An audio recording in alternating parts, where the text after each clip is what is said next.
a garden, a beautiful garden in the middle of the desert, just outside Phoenix, Arizona. Join me today as I visit the Desert Botanical Garden.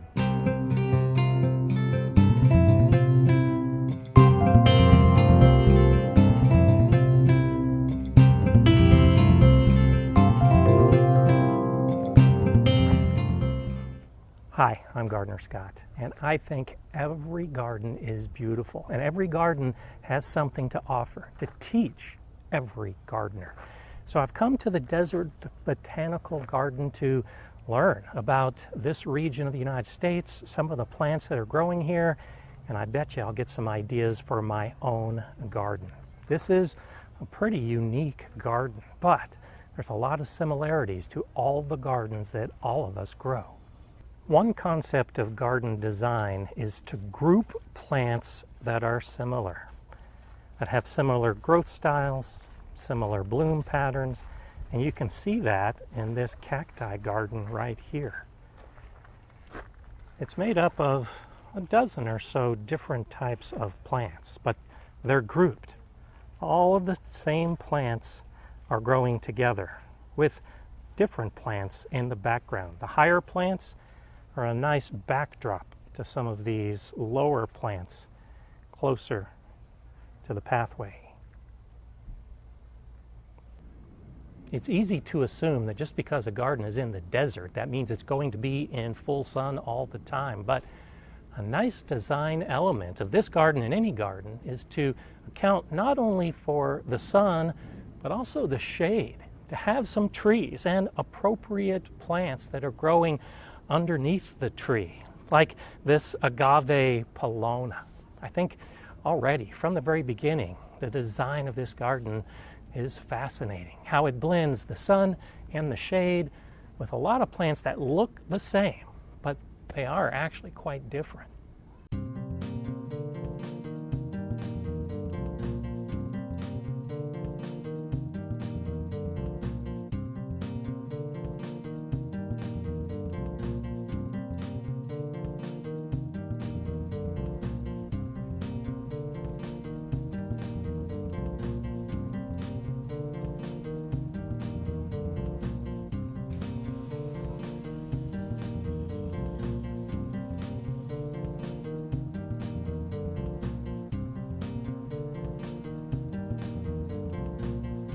Here's a nice example for home growers. This is an Adenium Multiflorum.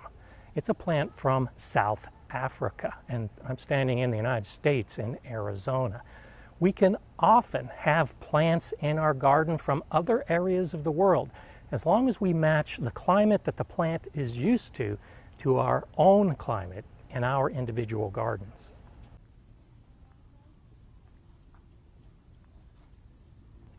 This is a really nice bed. These are prickly pear cactus, a couple different varieties. This is actually a plant that I grow in my own garden.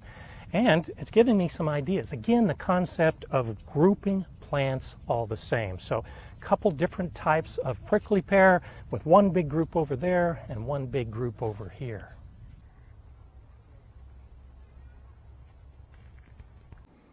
I really enjoy garden areas that have a central focal point like this one. This beautiful Saguaro cactus rising up into the sky. It must be about 40 feet tall and sits above this low bed of this golden barrel cactus.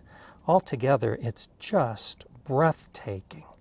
This is an area that I could stand in for a long time and just enjoy it, soak in all of the beauty of this area. The height of this beautiful cactus and all of these low, golden, colorful cactus at the base. It's early September and it's close to 100 degrees Fahrenheit today, but there's enough shade area. I find myself bouncing back and forth from shade to shade, but it's really not that uncomfortable because the design of this garden does include a lot of shade. And to sit here in the calm, some of the insects buzzing around, it's just fascinating to see all of these plants.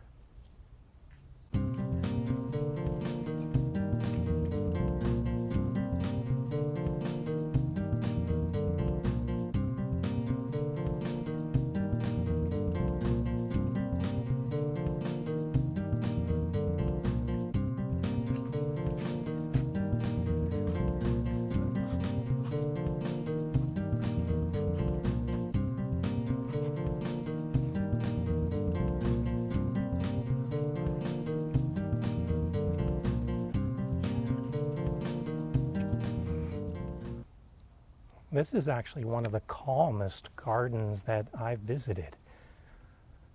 It's the insects, a few lizards, and really the beauty of these unique plants is just really hard to describe. I'm really enjoying just sitting and soaking up this garden space.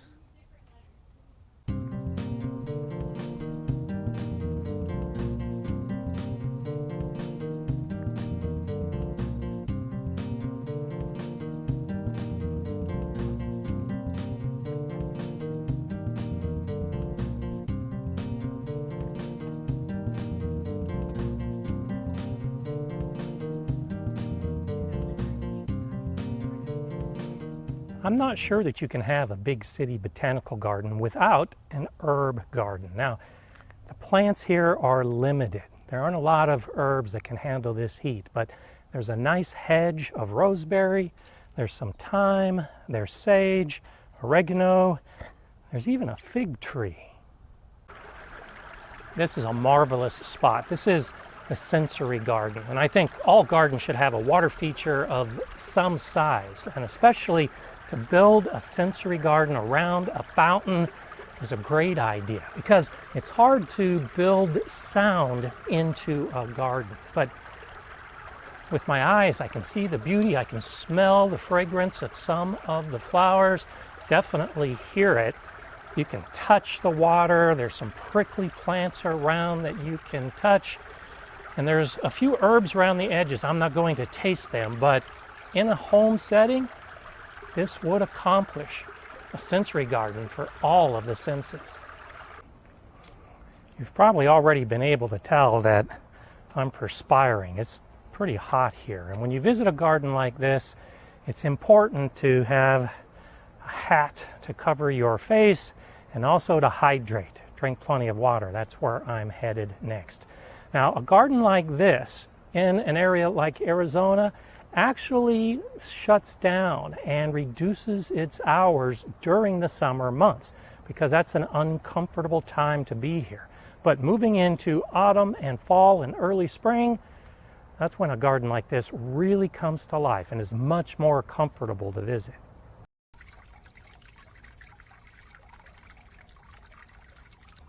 Benches are always a good idea in a garden, especially a bench that's in the shade.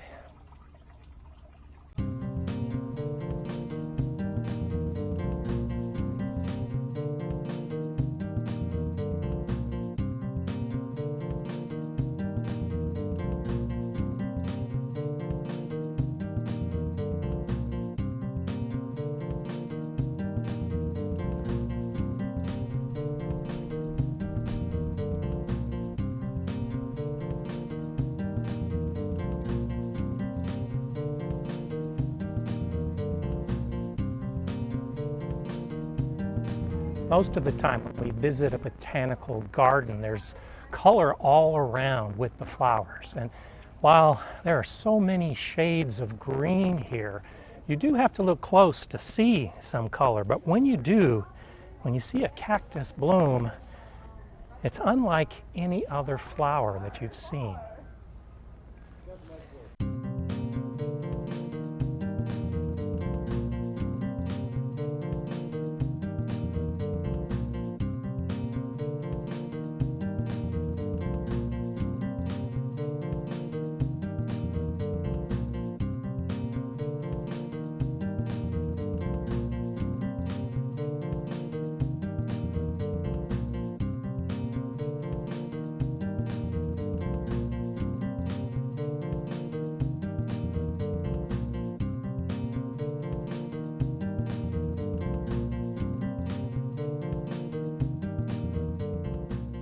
This is part of the butterfly garden, and while I don't know exactly what this plant is specifically, it looks very similar to what I'm growing in my garden to attract butterflies and moths.